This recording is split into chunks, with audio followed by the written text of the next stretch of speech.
మోకాళ్లలో గుజ్జును పెంచి నొప్పిని తగ్గించి సర్జరీని దూరం చేసే ఫ్రీడమ్ వాక్.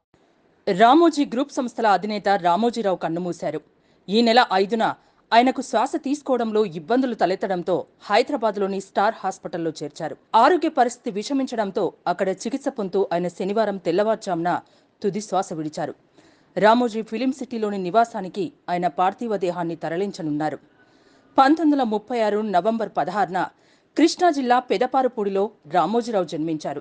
1947 ఆగస్టు 10న విశాఖ సాగర తీరంలో ఈనాడు దినపత్రికను ప్రారంభించి తెలుగునాట సంచలనం సృష్టించారు. ఈనాడు దినపత్రిక, ఈటీవీ భారత్ వంటి సంస్థలతో మీడియా రంగంలో నెలకొల్పారు. అంతేకాకుండా నిర్మాతగా టాలీవుడ్లో ఎన్నో మరుపురాని సినిమాల్ని నిర్మించారు. తెలుగు, బెంగాలీ, హిందీ, కన్నడ, తమిళ భాషల్లో పలు సూపర్ హిట్ సినిమాల్ని నిర్మించారు.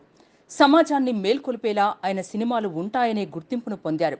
2016లో భారత ప్రభుత్వం రామోజీరావుకు రెండో అత్యున్నత పురస్కారమైన పద్మ విభూషణ్తో పాటు గౌరవ డాక్టరేట్లు, అవార్డులు అందుకున్నారు. మయూరి, ప్రతిఘటన, మౌన పోరాటం వంటి ఎన్నో సందేశాత్మక సినిమాలు వెలువడ్డాయి. రామోజీరావు మృతి పట్ల పలువురు రాజకీయ, సినీ ప్రముఖులు దిగ్భ్రాంతిని వ్యక్తం చేస్తున్నారు.